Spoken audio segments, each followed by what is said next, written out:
Mwisho wa siku uliye naye ni wewe mwenyewe. Ukiongea na watu wengi wazima, wanakwambia najuta kwa nini nilipoteza muda wangu sana na watu.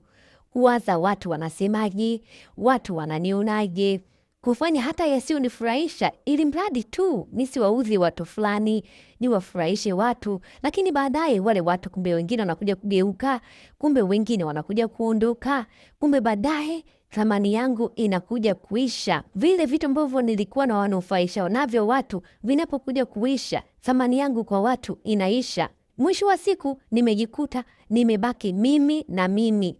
Kwa hiyo akawa ananiambia kwamba mwanangu, ninachokwambia ni kwamba mwisho wa siku ni wewe na wewe. Acha sana kuishi kwa kutazama watu, kwa kutegemea watu, kwa kujitoa sana mpaka unajiathiri wewe mwenyewe ili tu uwafurahishe watu, kwa kushindwa kufanya mambo yako ya maana kwa kuogopa watu. Hawa watu una siku hawatakuwepo, utakuwa wewe na wewe.